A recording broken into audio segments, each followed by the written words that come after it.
My name's William Chernoff, and today on the Rhythm Changes podcast, I spoke to Chris Blaber.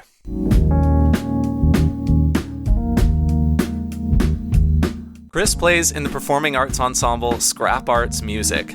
He's also done a solo tour of house concerts in British Columbia for 3 months by bike. We'll talk about that at the end.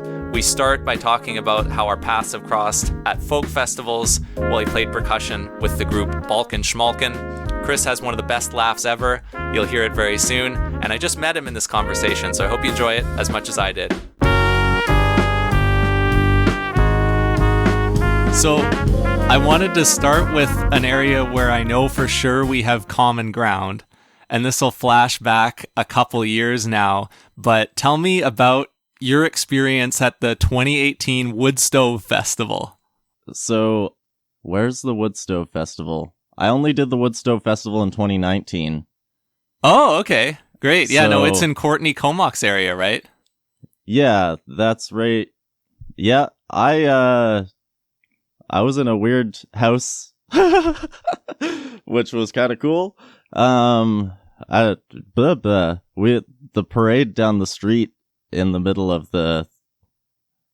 I get a lot of things mixed up about the festivals that go on. But yeah, I remember a parade walking in towards each other on the street, and that was a lot of fun. And there was a local group that we came and had a weird mashup that didn't actually work. It was just like a massive noise, but people were like, "Hey, wah!" Yeah.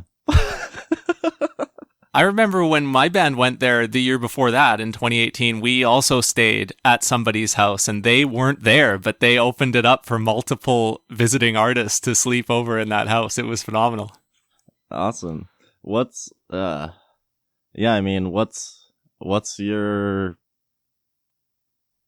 Do you talk about drug use at all in this thing, or is that a taboo topic? No, you're welcome to. Go for it. Oh yeah, well, I got stuck in the house because I accidentally ate too many mushrooms, and then I was stuck in the couch, and I told my friend, I'm going to the bathroom, let me, just, if I'm not back soon, within a couple minutes, maybe check, see what's up. I want to be back in this couch, not stuck in a strange bathroom. So, yeah,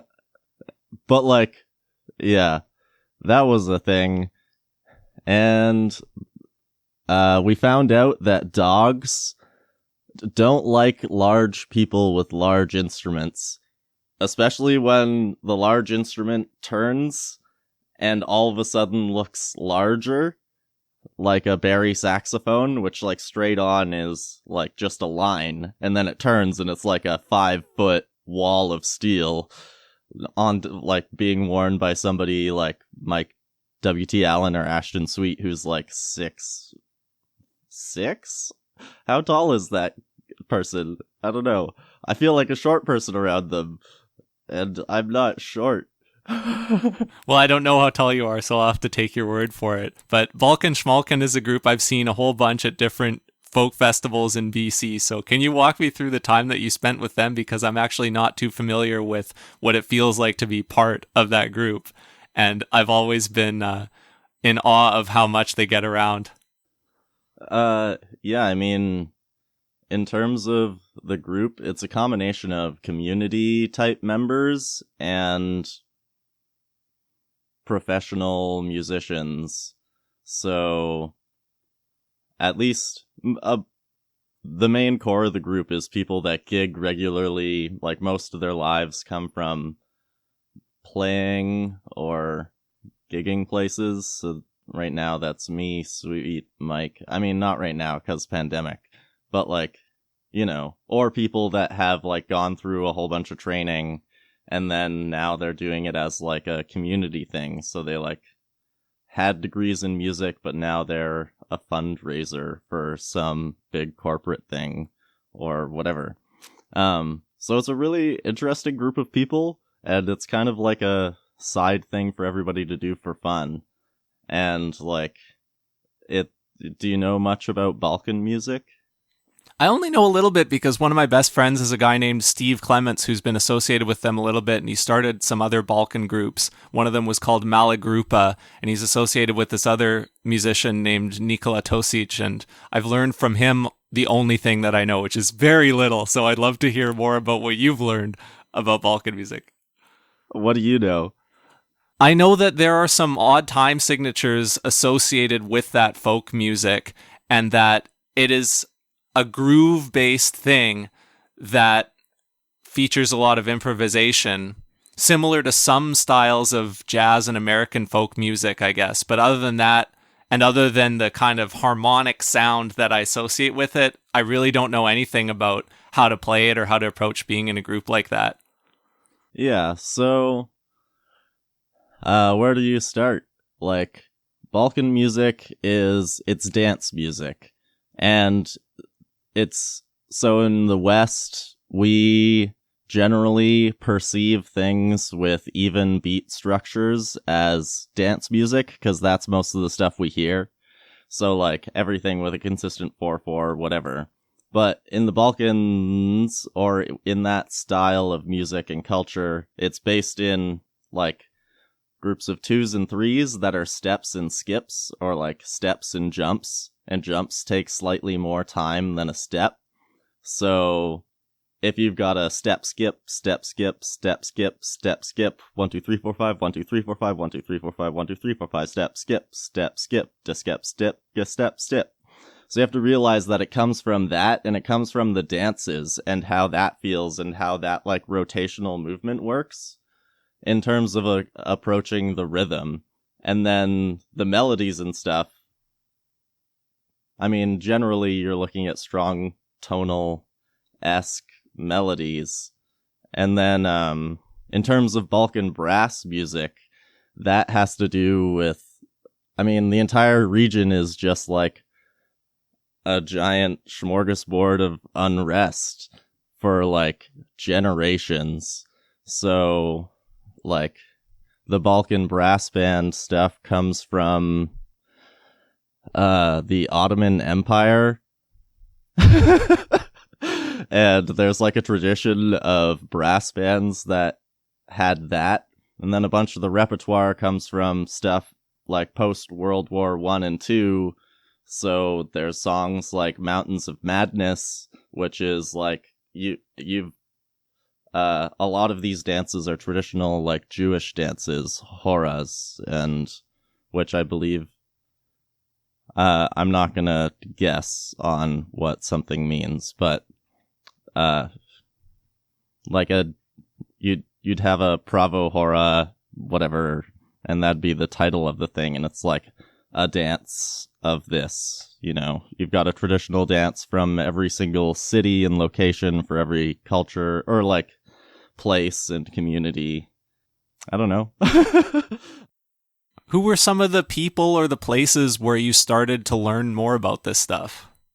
So I didn't really go down the rabbit hole until after I was in Balkan Schmalkin. So really I'd just go to the tunes that we were learning. So Jovano, Jovanke, there's Neveštitso, Kolo, Neveštitsko. I don't know how that's actually spelt. The spelling of in the Balkans is totally different, but and how you pronounce those spellings is also totally different. But it's a place, and that's a kolo, which is a type of song or style of song that is from that place. So then I'd go look up that place and look up what kind of music or people came from there. And then kind of go through that with each tune and find out, like, oh, okay, like, this group played it this way here, and this group played it this way from there, but, like, this one's from the States, so I'm not gonna think of that as from the, like, regional style or whatever. Is dance the thing that makes complex, odd time music work for all listeners, and what makes it fun for people who don't have that specific knowledge? I think that's what makes it fun in Balkan Schmalkin. And I think that the choreography in Scrap Arts music does the same sort of thing. But a lot of the times our choreography is in like straight quarter notes. And then our hands are going off in other lands. Or we're like just jumping with the phrases. I thought that Scrap Arts was a really cool thing in your CV to date, and I was wondering what background you could give about your time there, what you've learned from it, and how unique of a performing arts organization this thing is. I mean, Scrap Arts happened because I did the Ecstatic Waves thing, and through the networking that happened because I met so many people doing that, I met somebody that was retiring from the group. And they were essentially rehauling the entire ensemble, and making an entire new show. So they were auditioning an entire new band. And this is, June, like, I had just finished my last courses at SFU in December.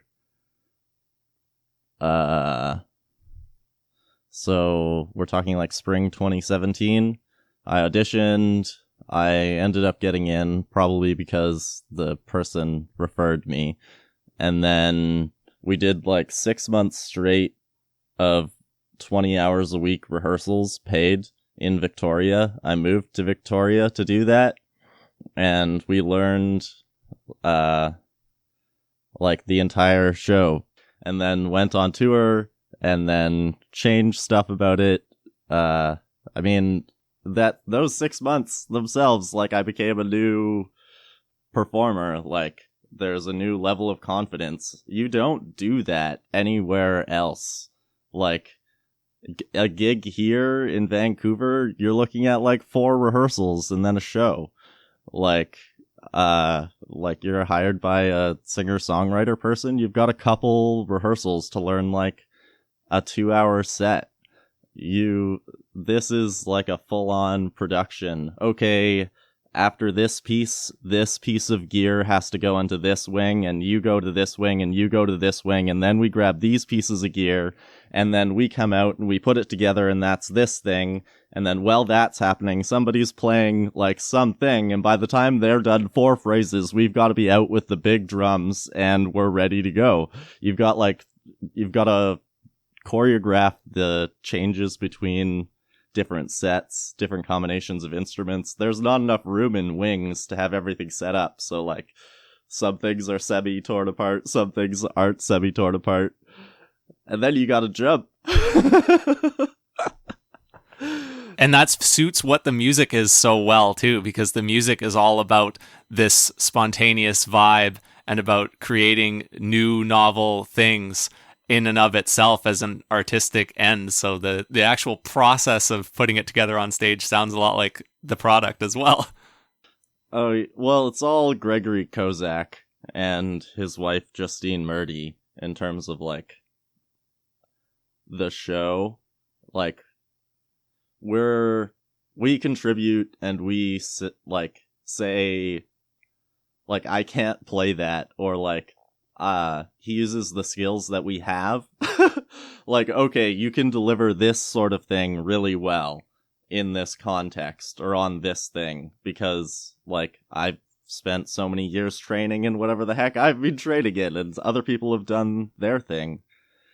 Which also interesting, because when we started, it was me, Masako Hockey, Kristen Clare,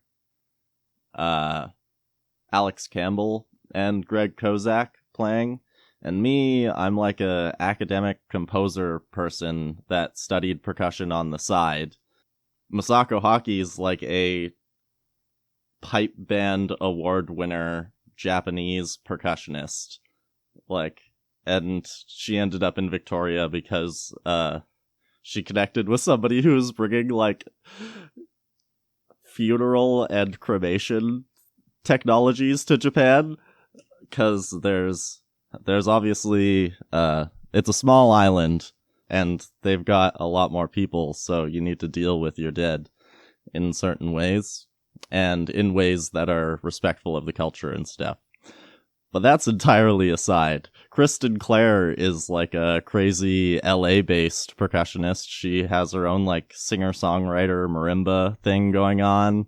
She runs this crazy thing called The Den, which she like produces giant festivals and stuff, and plays with orchestras and recording sessions in LA. And then Alex is like the most gigging drum set player I've met. And Greg Kozak, I don't even understand. He's also like 63 or six. He's gonna be 70 soon. He always says a different number when we ask what age he is. So what makes a good producer or artistic director based on what you've seen from him and from Scrap Arts or any other project? Oh, I mean, I don't know. I mean, there are things in everything that are, good and bad. But, like, in terms of a good artistic director or producer, it depends on context. Like, in Scrap Arts, I think Greg is good at maintaining his and our interest. 'Cause we are working on, like, the same set of music for, 3-4 years now, and developing it and changing it. But, like, because they have their own independent control, of the show, like, he can do that. And I don't know. 'Cause they had been approached by, like, very large companies in the past, and they've maintained their, like, independent control of the ensemble, which I think is cool. But then with, like, breathing bass, it's like an entirely improvised scenario. Like, the notation we write is just, like, suggestions to ourselves for, like, the kinds of thing we might do in a situation. And Kurash Gamsari Esfahani is really good at managing that situation and trying to take everybody's individual personality as a player and how that can be contributed to the ensemble. Whereas in Scrap Arts, Greg is looking at our skills and how that can contribute to what he's trying to build. Which, is a different context and you're building something different, but both are valid, right? Yeah. I wanted to come back to two things that you've mentioned so far that are definitely at the core of what you're up to right now. One of them would be ecstatic waves, but the other one is your background studying composition, because most listeners won't know what that's like. What was it like for you to study composition at SFU? Oh, yeah. Composition at SFU. I didn't want to go there at first. So I went to Douglas College. I had really bad grades in high school. So I went to college because I didn't get into the places I wanted to. And then I dropped out of college because my grandma died. And then I went back again to Douglas and did their UT program. And then when I was done there, I applied to UBC and UVic and SFU. And I didn't get into UBC or UVic. So I went to SFU. Also because my father's a professor there, so I get free tuition, which is very, very helpful in terms of money and stuff. Yes. And what was I saying? Oh yeah, SFU. So SFU was good for me because it's not a conservatory. There's no performance. If you go to SFU, they're not gonna, tell you to play paradiddles. The amount of music theory that I took there,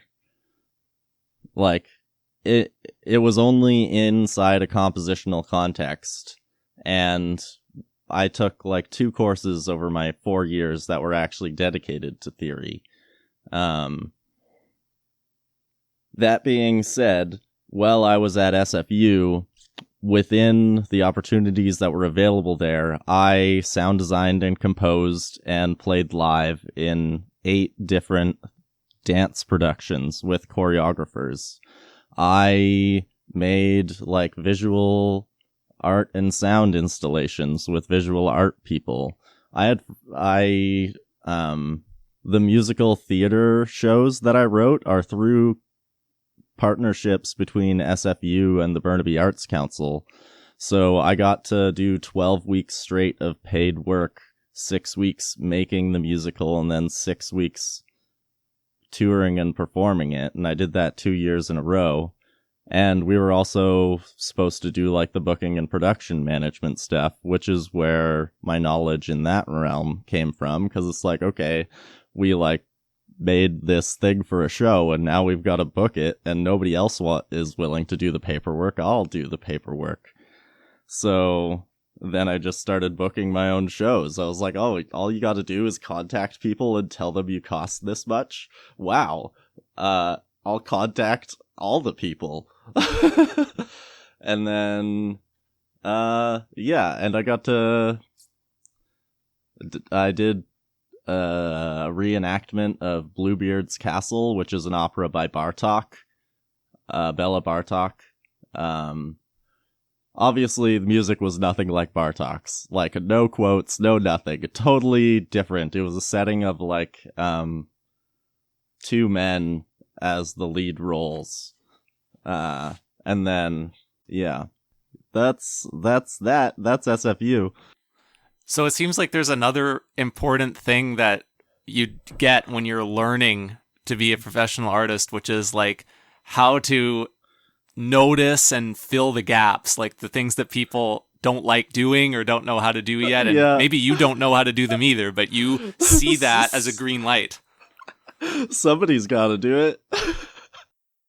I heard about a epic snare drum solo that got you accepted into Douglas College when you were a teenager. Would you tell that story? Where'd you hear this story? Oh, it's got like backsticking and stuff. Yeah, so part of my like coping mechanisms is I practice a lot. So like after the grandma dying thing, I made out like a year-long plan of practicing to get my hands faster. And part of that was like a couple snare drum solos, and basically I set them at 3 different tempos that I would work them at every day, and then I had a regimen of like certain number of pages of stick control, which is a George Lawrence Stone book of just patterns that get crazy and hard so that you can do whatever hand patterns you want. And I'd organize that book so I could finish it in a month. And so I'd bump the tempo up every month for that book. And then with the 3 solos, I was bumping all the 3 ranges of tempo up each day. And I did that for quite a while. And then, you do anything like that and you're gonna see some sort of result.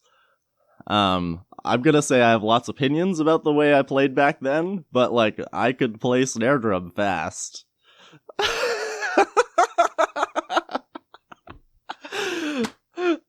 Did you know what time I was in? No. Did it groove? No. But it was fast! And we all know lots of music out there in the world that's like that, so it's not just you, no worries. Oh, yeah. So, Ecstatic Waves, start from the beginning, because this is one of the more personal projects for you, one of the ones where you are really in the driver's seat, and it's about your vision. What is Ecstatic Waves, and what's your vision for it? Okay, Ecstatic Waves is what is Ecstatic Waves? Ecstatic Waves is essentially being like my way of presenting work that I think should be presented. Regardless of whether it will be enjoyed or like it might not be pleasant, but it will provide an emotional experience that maybe needs to happen. So if somebody if we bring in a composer that wants to do something, we're not there to tell them no. We're there to say, okay, how can we explore this? How can we present this? What's the way that we can feasibly do it within the like project timescale that we have? So the first project that made us take on is I wanted to make a book of open instrumentation music, and I wanted to raise enough money to publish the book and give it to everybody that took part in the project. So I started, and the reason that started is because at SFU I took a course with somebody who runs a magazine. It's not called The Discorder. Sounds similar, but it's not that. It's like a visual art magazine. They've got a bunch of lots of interesting work. David Knight Cowling does a sound blog on it, so you might know that reference. Or he did a long time ago. Ecstatic Waves. Sorry, I got sidetracked because there's lots of things. So basically from January 2017 until June 2018, that was our project. We presented 13 concerts, over 60 new pieces of music by composers and people from around Vancouver. And then at the final concert, we did a 8-hour event that started out with small ensemble pieces from the book, and then we got the 16-channel speaker system called the Array from the Redshift Music Society, and we played some works that people had made for that. And then it was large ensemble stuff, so we're talking and kind of semi-ridiculous large ensemble stuff. So when we were playing the piece by Nadia Shibley, we had 2 drum sets, piano, 3 percussion, guitar, bass, cello, 1 cello. That's the only string instrument, just a cello, but just a battery of sound. And yeah, it was awesome. Another thing that also is kind of, it's part of the Ecstatic Wave story for me. The day before that show, my uncle died. And so that sort of is why not a lot has happened since then, attached to that. And then we did a Halloween show in the fall, and my best friend died a couple weeks before that, of a drug overdose, related to the fentanyl stuff that's going on. So that also affected things. And I had a plan to do a cross Canada bike tour for summer 2019, and I just couldn't put together that sort of production in that state. So it ended up being just BC. And I almost broke even in terms of money for that one. So I didn't go into debt, but it was a difficult summer, but it was also awesome. And that was kind of the last thing Ecstatic Waves has done. And it was amazing to work with Jaya Story, Erica Reguer, and Nadia Shibley to make the music for that. Yeah, I definitely want to ask about the bike tour later. But first, yeah, I'm sorry for all those losses that you've had, and if there's anything else that connects, the kind of the tumultuous experiences like that, or the grieving and if it connects to your art, you're welcome to share that too. And if not, that's also cool. Well, I sort of touched on it before, but it's it's where I have control. It's where I can sit, and it's about I'm attempting to do something. Even if I'm just practicing now, I don't practice to do anything fast. I practice things because I want to be able to perform them. I practice things because I want my worst to get better. If I walk in and feel like total garbage, I should still be able to deliver something that affects people in the way that the music is supposed to affect them, or that I'm trying to, And, yeah, it's dissociating into your practice. I don't know. That's the whole thing. Is that self-improvement and practice aspect and your regime, is it about proving something to yourself about what you're capable of? Is it a response to something external, or is it something else entirely on the motivation side?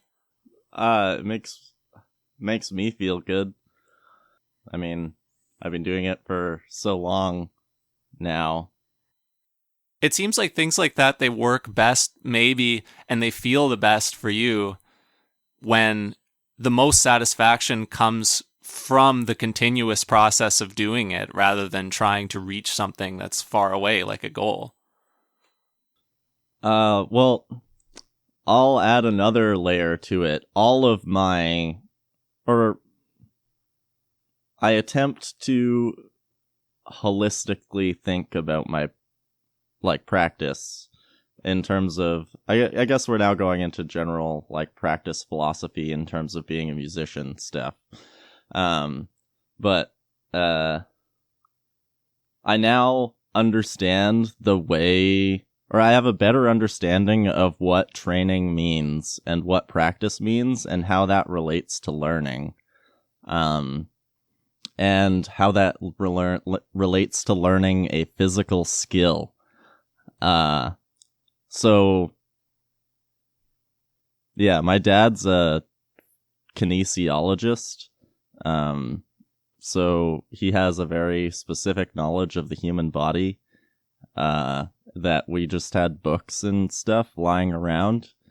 And because of my cycling and, athletic interest, I have gone in and looked at some of this stuff. Obviously, I'm no expert. I studied music composition, but musicians don't understand what recovery is. Musicians don't understand the concept of rest. If you're looking at studies of high-performance athletes doing high-performance, endurance things, they must have a rest period, or they will be overtrained and they will suffer. They will have injuries. Your level of hormones goes down if you stay in a continuous period of activity. And then once you go to rest, your levels of testosterone and hematocrit and some other things, don't quote me on the exact things, but they go back up to normal levels because you're going from a stressed state to a normal state, and this has to happen in a yearly cycle.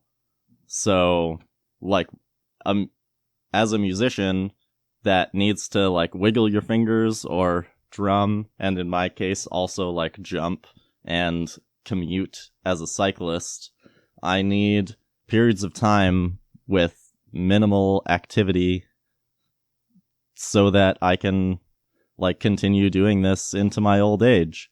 And I think people need to apply that. That's why you have vacation time at work. That's why you have other things. And you need to apply that at like the weekly, the monthly, and the annual scale. This is a whole other ball of worms that I have opinions on.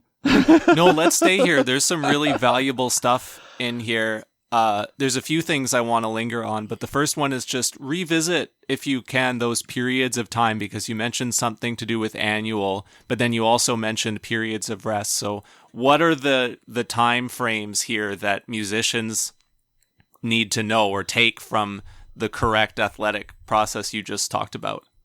Well, you need to be okay with spending 2 weeks, at least 2 weeks to a month, like, not playing every year. Like, straight up, like, not, you can play a little bit, but don't do any structured, like, scales or fast things for, like, a full month every year. Just, like, no structured practice, only, like, work over some, like, chord diagrams or, like, play over changes or something. You're not doing anything structured or trying to do anything, like, learning any crazy new music. I know it's hard with, like, a musician's schedule, but that's why it's a vacation, or, like, you know, whatever it is you need to do for that. And musicians don't put that into their schedule. It's not just about physical rest, it's about mental rest too. Yeah, totally. Your brain can't stay on all the time. And if you go away from your instrument for a couple weeks, you're going to come back and really want to play. Like, I kind of think about my cycle tours that way. 'Cause up until the bicycle tour recently, I would bike somewhere for like 2 to 4 weeks every year. And I wouldn't bring an instrument. I'd bring like a notepad. I might have some sticks and a practice pad. And I'd like work out some ideas that I have, or like hit some sticks, or hit some logs and rocks I find that sound cool. But like, I'm not really playing or working hard on any technical aspect of anything. So there's this annual cadence and this vacation part of that cadence, but does it zoom in, and are there similar things that apply to how we should manage our days or weeks with the same goal of understanding recovery better? Okay, so on a smaller time scale, you need to realize that if you're trying to play faster or learn a specific combination of moves, if you're developing changes in your muscles, what you're attempting to do through your practice is induce physical adaptations that you don't like actually need. So you need to spend enough time with these movements and ways of playing that it becomes into your muscle memory. And then if you're trying to do something faster, so this sort of gets outside of practicing specifically like for musicality. So I'll get like a little, it's going to get a little, I don't know, sports science-y maybe. But it applies, because you're practicing, you're trying to induce training adaptations in your body to develop the skills you want to acquire. And so you need to do those movements so that your body will learn and remember that pattern of movements. You should, if you want to learn something faster, attempt to feel and be aware of your body throughout the entire movement. And what that requires is doing it extremely slow. And if you do something extremely slow, you're going to be aware of the entire movement all the way through. And you're going to more quickly develop the like neuron connections.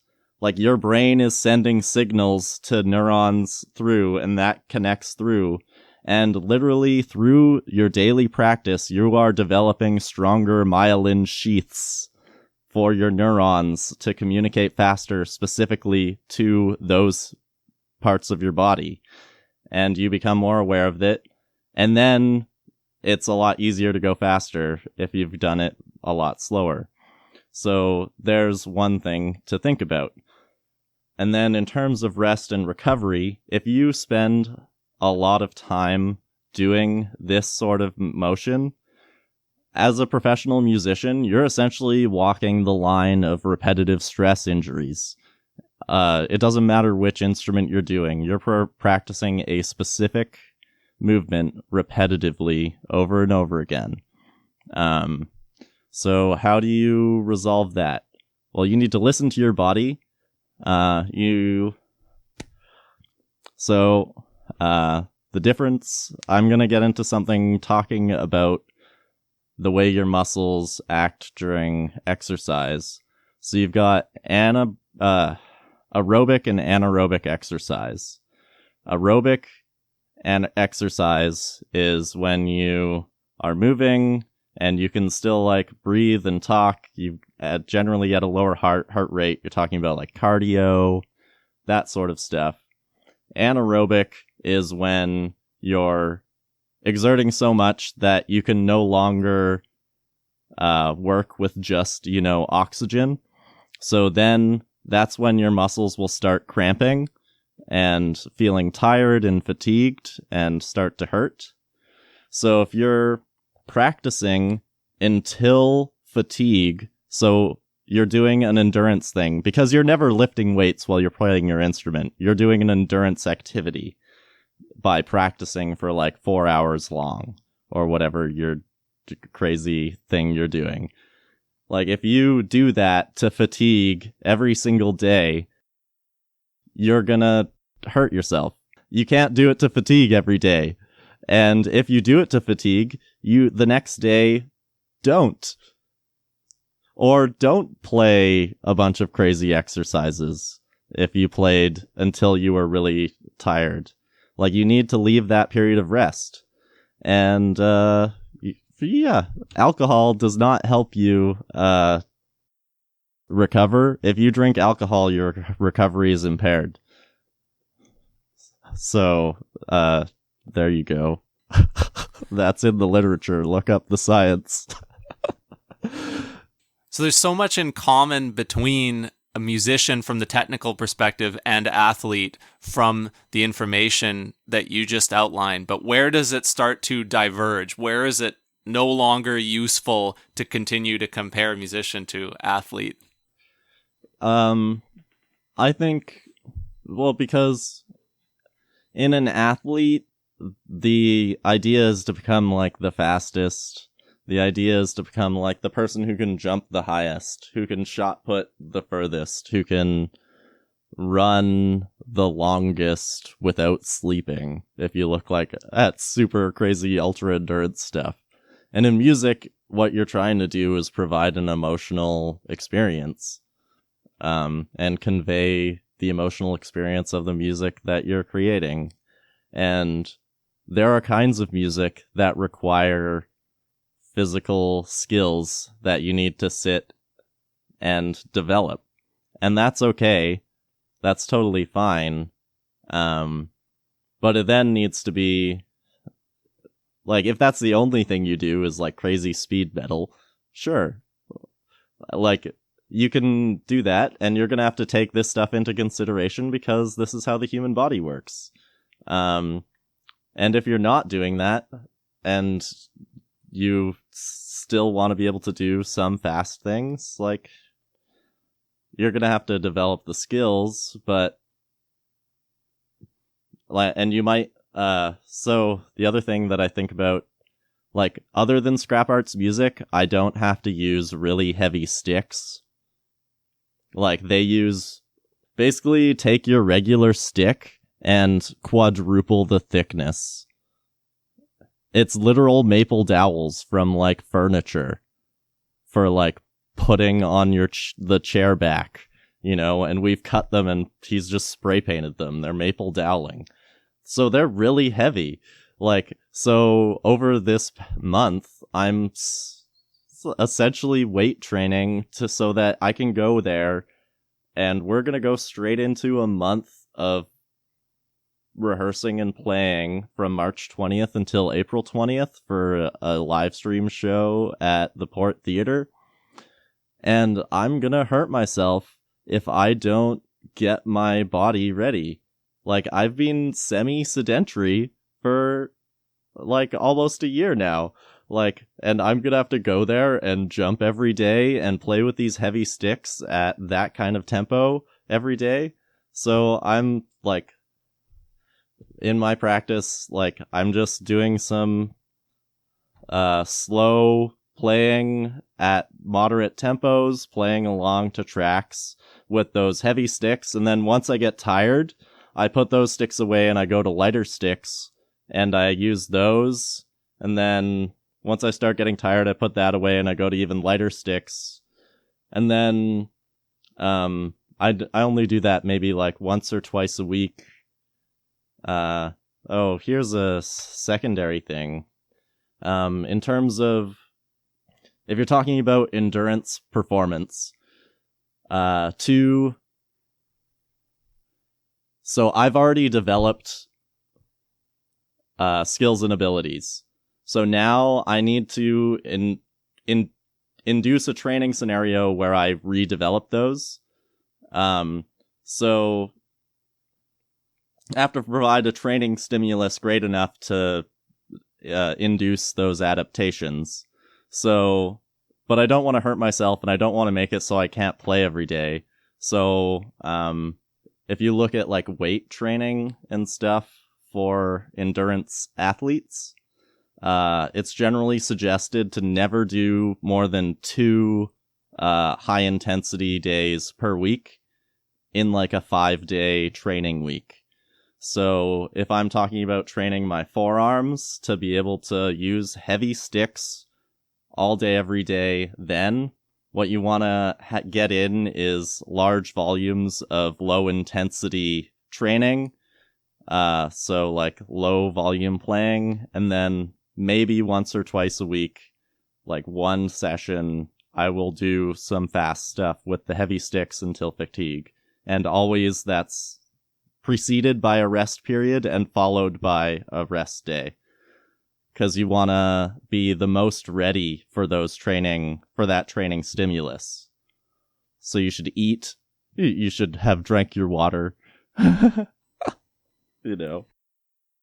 When I was looking at your work on your websites online, the word that I thought summed up most of what I talked about was duration. And it's a word you've used a couple times to describe what you're doing. And it seems like that word really kind of brings together the idea of the artistic presence and the delivery of an emotional experience, but also like the responsibilities and the preparation of an athlete. Is that kind of on track with how you were thinking when you used the word? Yeah, duration is important to me. I would agree with that statement, definitely. And in terms of my, like, the music that I make, duration is also very important. And it's also important in terms of a performance thing as well.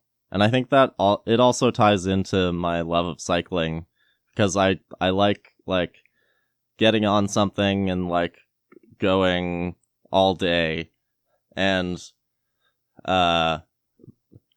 cycling and music are like the 2 times that I can achieve like extreme levels of euphoria just through like existing and doing something. Like, I just like do this thing and I can achieve like crazy states of euphoria. It doesn't even make any sense.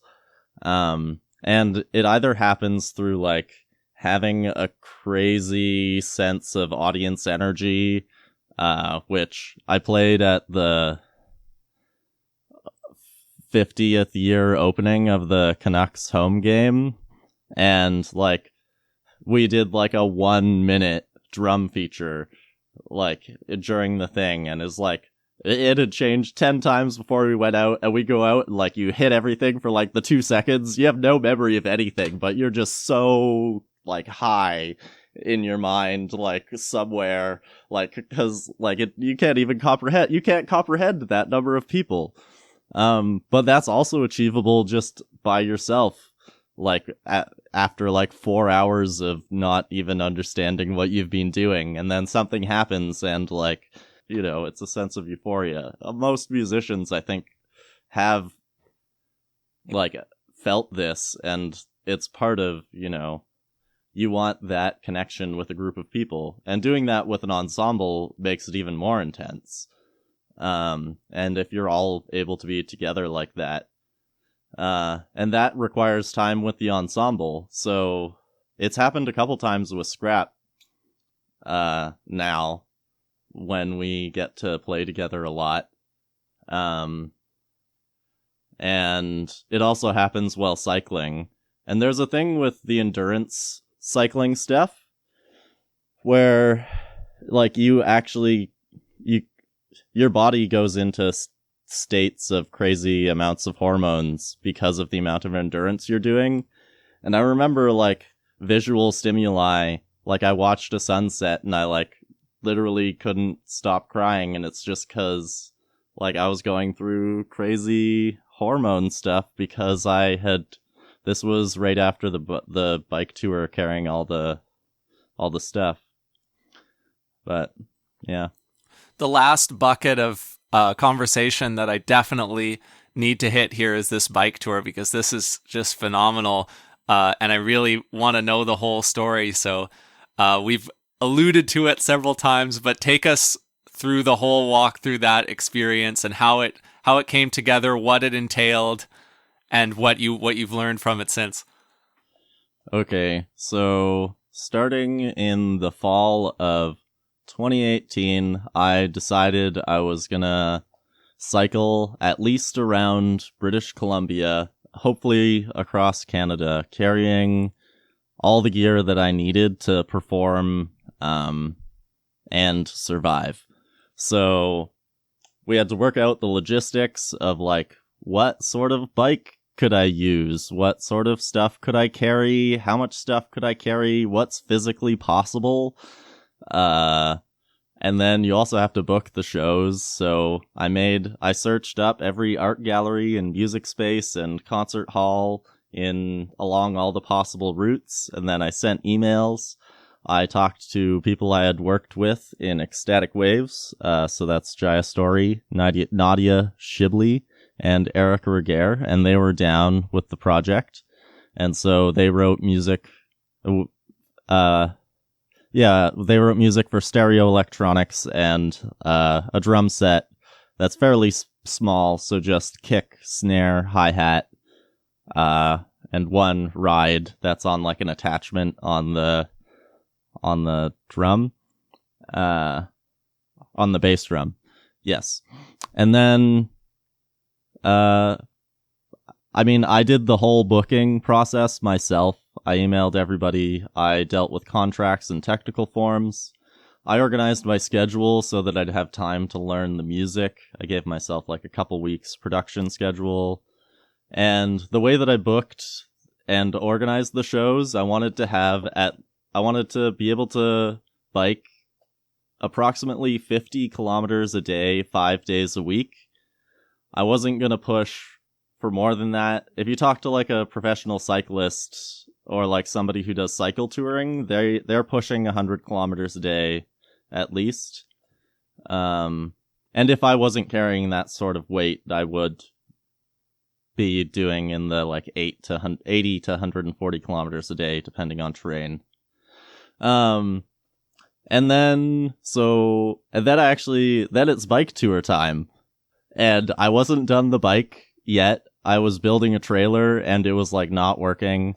The first thing that I left with, it was probably, like, over 200 pounds. And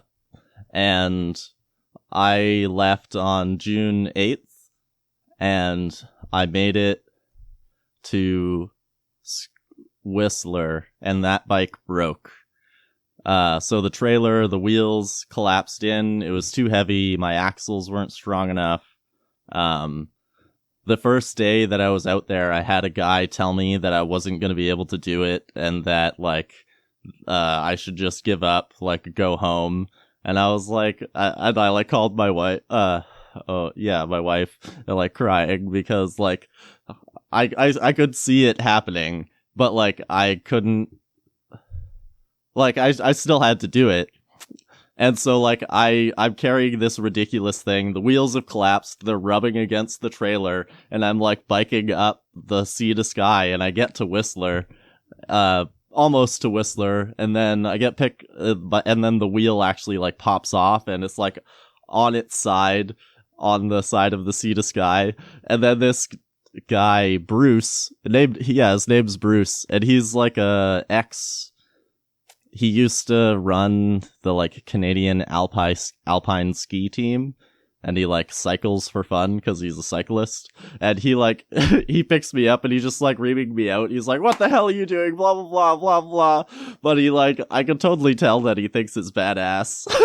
That I'm like, "You fucking made it here with, like, this thing? What the hell are you doing?"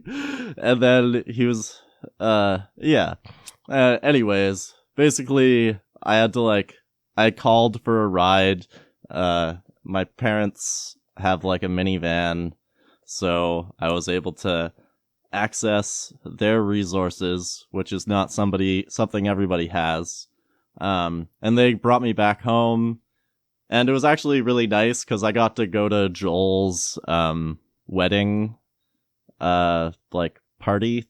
Not the wedding, but the party thing, which I had felt bad about not making, but then, like, this bike tour thing got screwed up, so I came back and I was able to go to that. I rested, I, like, slept for 2 days, and I found this awesome deal on a bike that's, like, a cargo bike rated for 200 pounds of gear for, like, $500. And I was like, "Oh, damn, I'm buying this bike right now." And so we went and bought the bike, and I installed, like, a little table thing on it, and I bought a tarp and put everything on it, and then I got a ride up to where I would have been in the bike tour as of the day. So I had 4 days off, and in those 4 days, like, the first 3 days had felt like just total torture all the way to Whistler. And then I got dropped off in Ashcroft, and my first day was what's called the Ashcroft Hell Climb. And it was a breeze. Like, it wasn't that hard. I just went slow. I had this, like, it's a new to me bike, but it was just, like, dialed in. It was the right gear for the job. I had no problems the rest of the tour. Like, I mean, I had some problems, but it wasn't because of the bike. And yeah, I went through Kamloops, Kelowna, Lake Country. I went down to Princeton.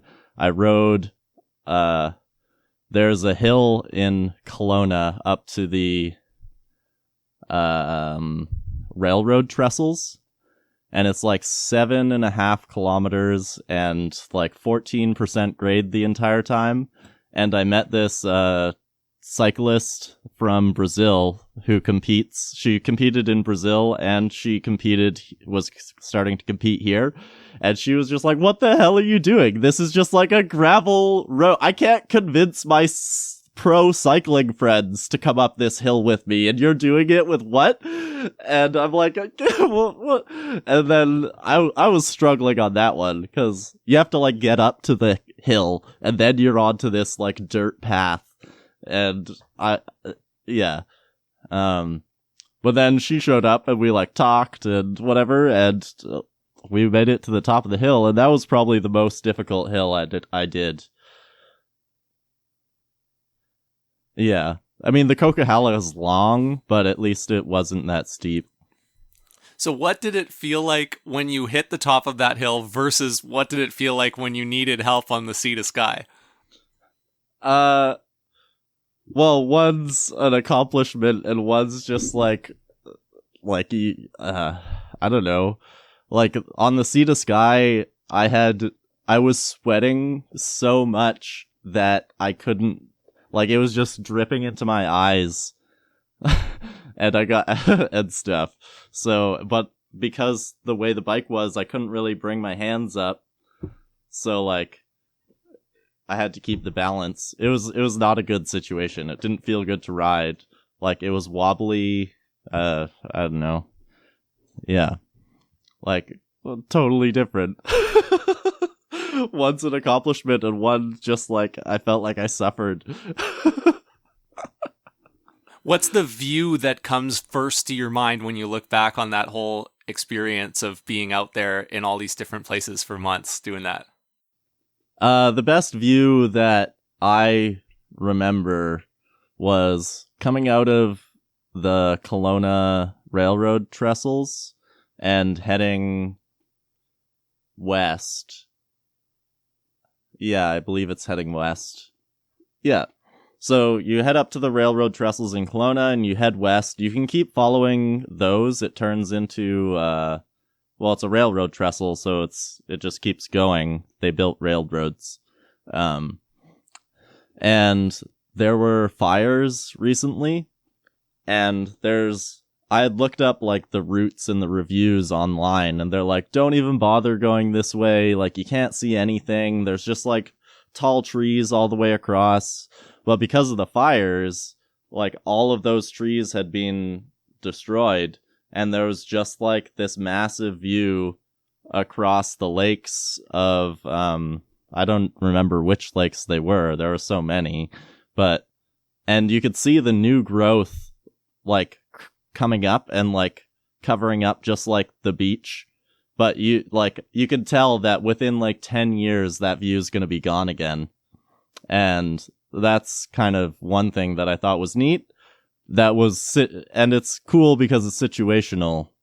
Like, it's only really gonna happen anytime there's a forest fire in the area, and it singes that spot. Which is also really unfortunate for Kelowna, because, you know, the fires keep on encroaching closer and closer.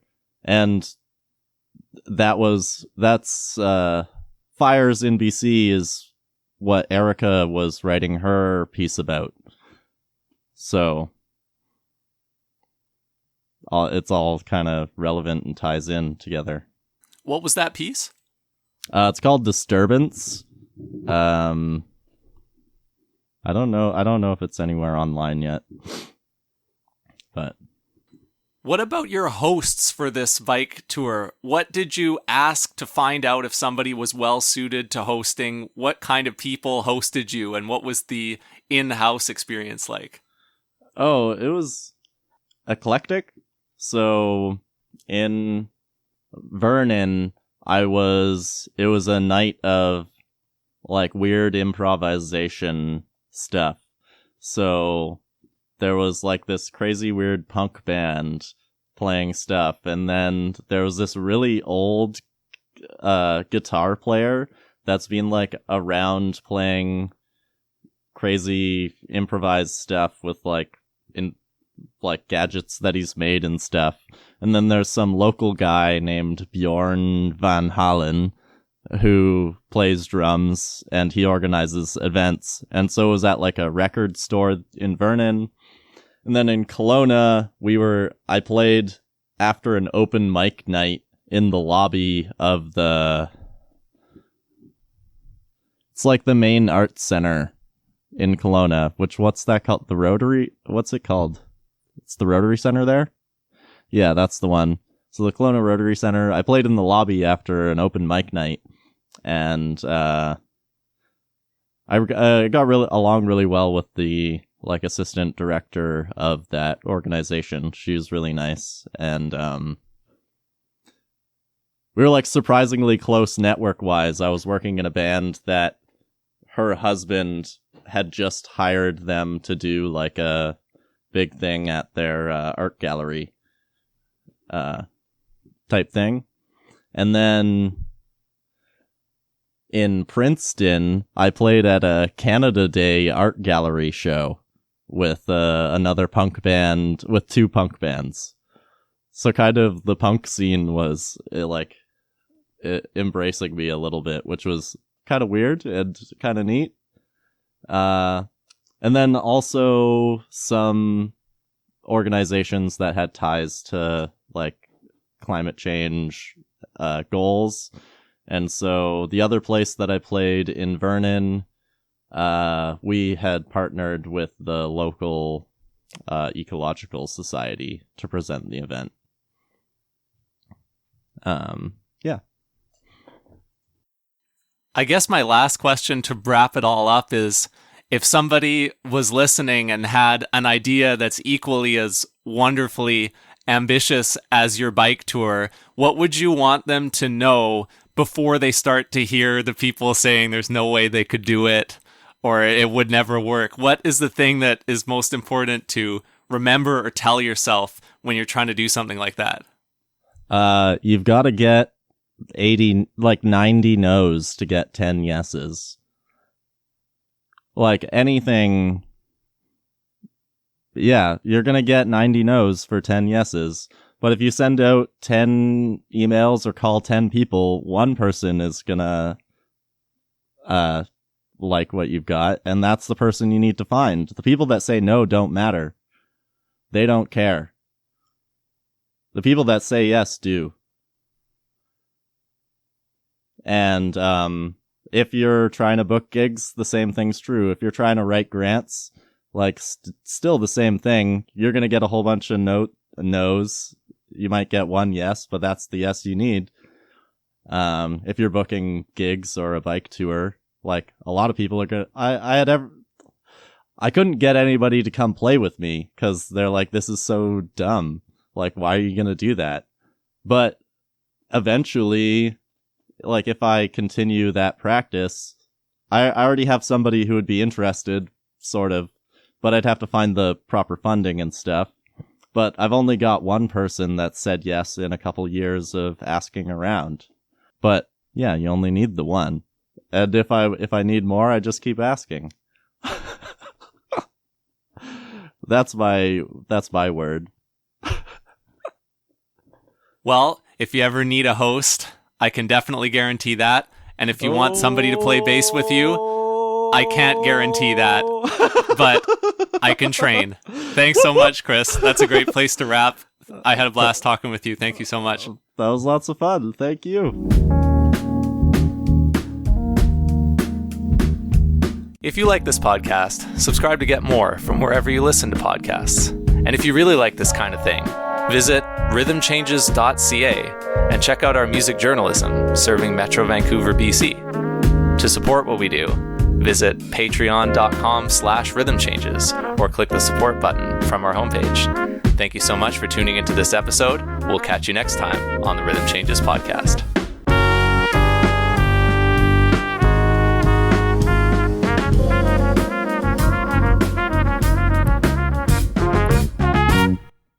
Rhythm Changes is a Chernoff Music production.